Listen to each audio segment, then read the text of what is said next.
Hay un tema ahora que tiene que ver con las políticas oficiales de imagen, con las construcciones de imagen para emitir determinados mensajes, que a mí me parece clave que estudiemos. No es que no hubo en la historia políticas oficiales, desde los griegos, los romanos y antes también hay una política oficial de imágenes, pero ahora tienen un sobredimensionamiento, un peso, una planificación que no tuvieron en otras épocas históricas.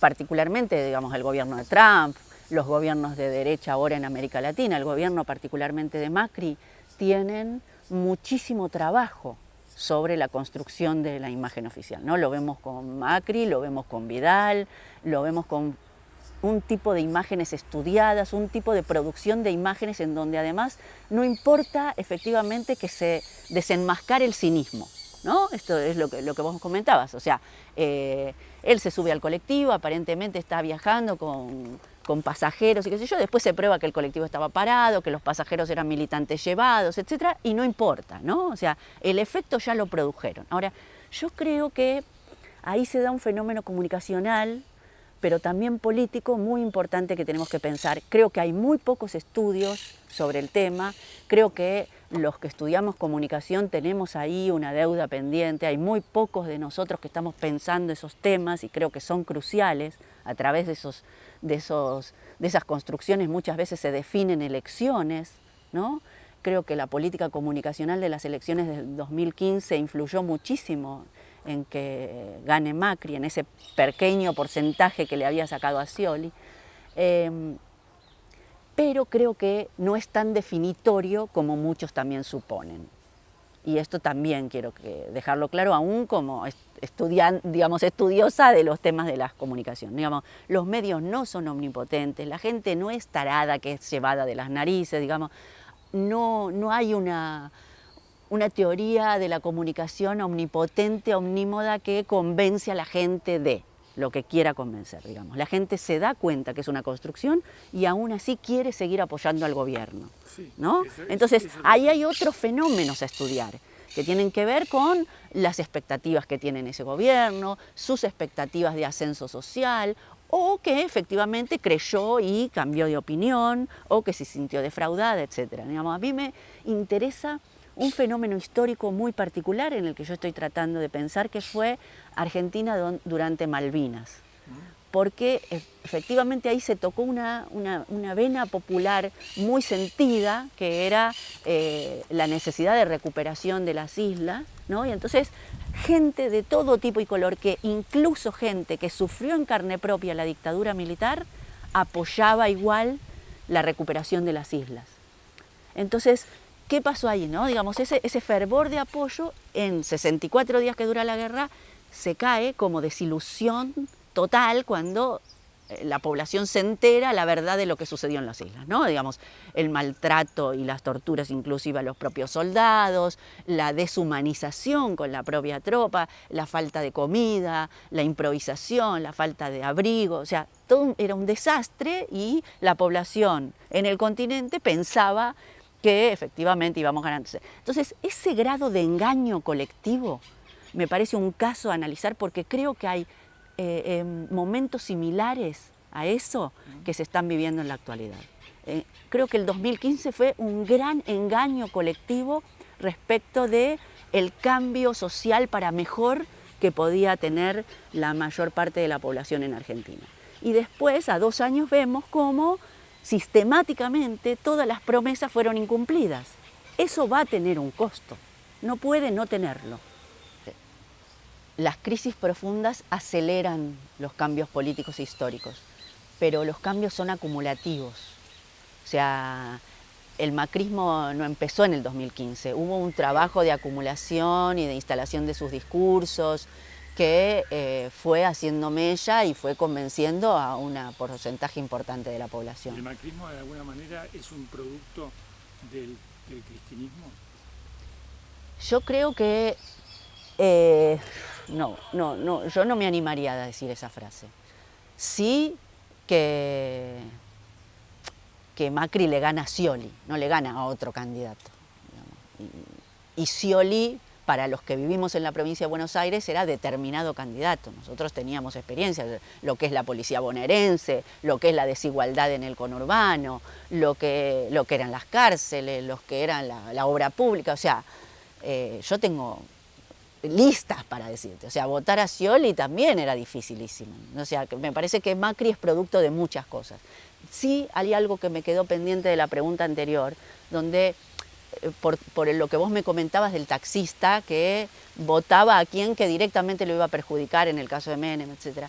Y te diría que yo creo que hay un 25-30% de la población que es de derecha, convencida, con ideas de derecha, que sostiene y conoce y sabe y efectivamente quiere eso, ¿no? Quiere el policía que mate al ladrón por la espalda porque ese pibe no merece vivir, sostiene en los discursos oficiales, quiere la desigualdad social extrema, o sea, le parece bien que haya gente muy, muy rica y gente que sea muy, muy pobre y no tenga por qué comer y no le importa, o sea, hay un 30%. Hay un 30% de la población, o un 40% si querés, que tiene ideas más difusas, pero que es contraria a esa visión. Llámalo de izquierda, más progresistas, la amplia gama de lo nacional popular, no sé. Hay un porcentaje de gente que no tiene formación política y que va viendo, va conociendo, va debatiendo, le van pasando cosas y en función de eso su voto es más volátil. Me parece que a ese sector de la población es con el que tenemos que conversar, entender. Digamos, me parece que ahí hay una clave política central y que el duranbarbismo, si querés, o todo el esquema comunicacional del macrismo, eso lo entendió perfectamente, porque tenía un discurso para sus sectores convencidos, tenía un discurso para ese 30-40% que va a ser en contra, digamos, y tenía otro discurso para ese porcentaje que podía votar a él como podía votar a Cristina en otro momento. Entonces, me parece que eso fue una gran comprensión y una gran estrategia comunicacional muy efectiva que tuvieron, que no existió en el lado contrario. Te quiero nombrar un autor, que es un sociólogo muy, muy importante, que para mi formación fue clave y que hay un antes y un después de haberlo leído, que se llama Pierre Bourdieu, es un sociólogo francés y que, no sé, a mí me sirve cuando no sé mucho qué pensar de un tema, digo, ¿qué diría Bourdieu sobre esto, no? Y Bourdieu dijo algo así como que si hay una sociedad en donde lo primordial es ser solidario, o la solidaridad está bien vista, está premiada, está buscada, está ejemplificada, etc., va a haber más cantidad de gente que tienda a ser solidaria, ¿no? Sí. En cambio, si hay una sociedad donde todo el ejemplo es el sálvese quien pueda, digamos, el típico caso del emprendedurismo ahora, ¿no? Digamos, vos salvate solo, no hay lazos colectivos, vos tratá de pisar al otro, ¿eh? La salida individual va a ser lo que prime más allá digamos, como que hay que ir a contramano y poner un esfuerzo mayor para ser solidario y construir lazos comunitarios. Entonces hay algo ahí en esas construcciones en donde que te explican por qué muchas veces los perjudicados votan a quienes los van a perjudicar, digamos. Hay, por un lado, aspectos que tienen que ver con la identificación, con la empatía, con la proyección, con el me gustaría ser. Con el me gustaría ser, con el quiero ser como él, etc. También hay algo que tiene que ver con estas fuertes instancias sociales que que van influyendo, digamos, en modos de ser colectivos, ¿no? Donde vos tenés una práctica cotidiana en donde sos solidario y no te va bien, ¿no? O al revés, sos solidario y te va bien, ¿no? Digamos, te va mejor, ¿no? Pienso en una sociedad de espíritu socialista, digamos, donde no haya tanta desigualdad económica, o donde los ricos no vivan tan bien y los pobres tan mal, ¿no? Digamos, con mayor igualdad, ¿qué pasaría ahí, ¿no? Digamos, ¿cómo es vivir en una sociedad así, digamos? Ahora, esto de que el pobre quiera ser como el rico y termina haciendo que muchos que tienen un poder adquisitivo bajo o forman parte de grupos vulnerables, votan candidatos políticos que claramente van a perjudicar esos sectores. Entonces, hay ahí mucho por estudiar, en realidad esto es solo un pequeño aspecto, pero que a mí me es un dato importante, digamos, ¿no?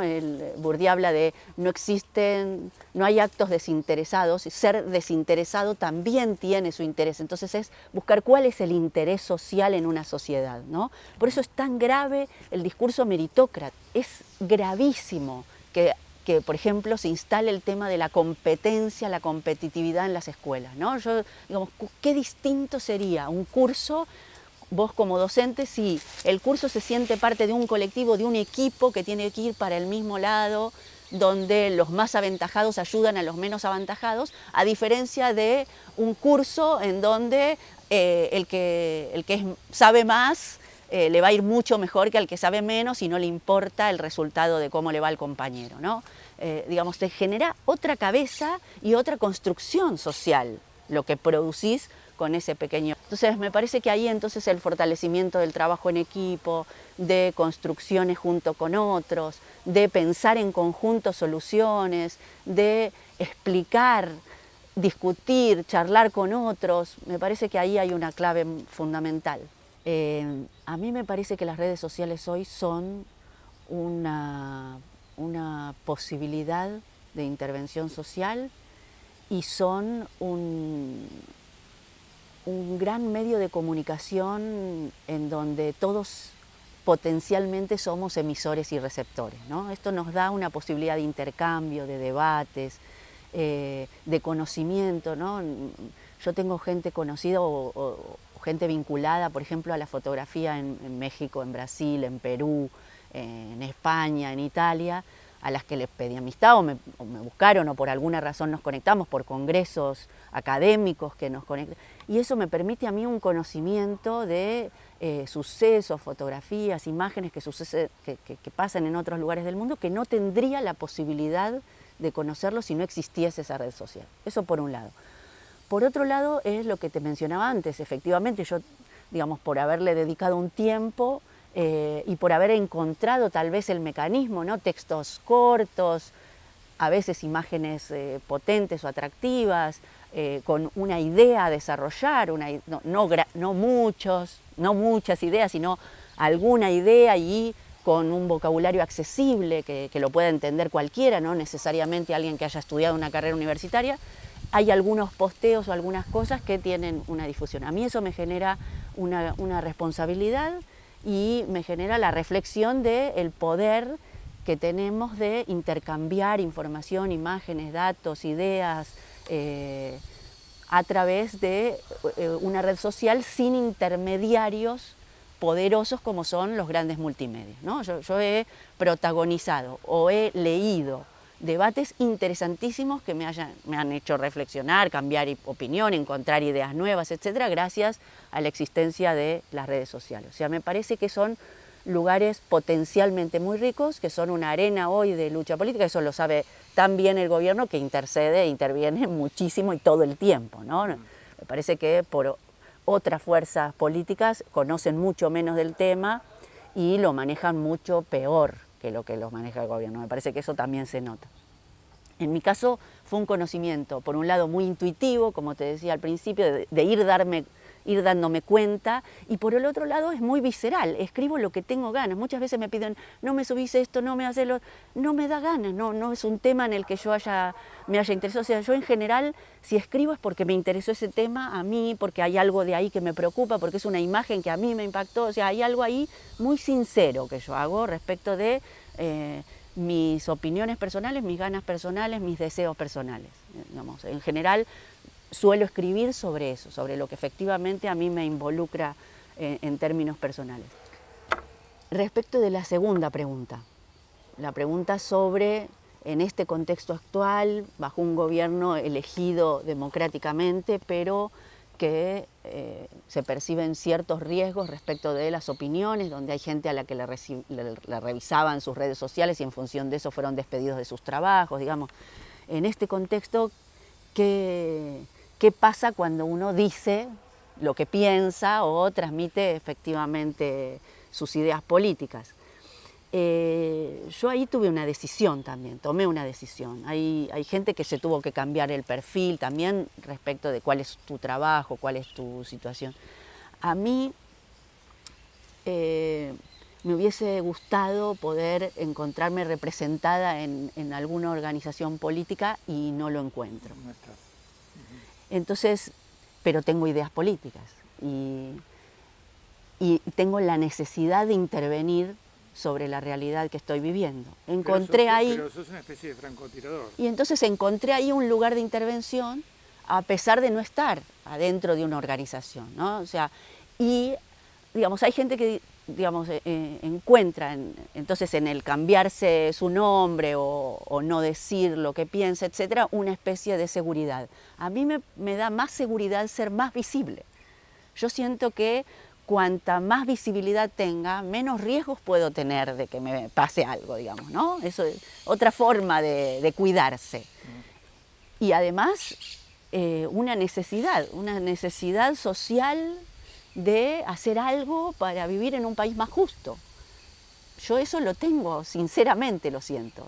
Y siento que hoy un aspecto es ese, no es el único aspecto, no es que es lo único que hago. Yo doy clase, trato de ser, digamos, lo más profesional dentro de mi trabajo y estudiar mucho para poder dar las mejores clases posibles y ser la mejor docente que puedo ser y trabajar con los alumnos de la forma más democrática, abierta y reflexiva posible. Entonces ahí también tengo otro espacio de intervención en el ámbito profesional y pongo el cuerpo cuando siento que hay que ponerlo también, ¿no? Estos son mis espacios ahora, en donde ahora yo siento que la visibilidad te cuida.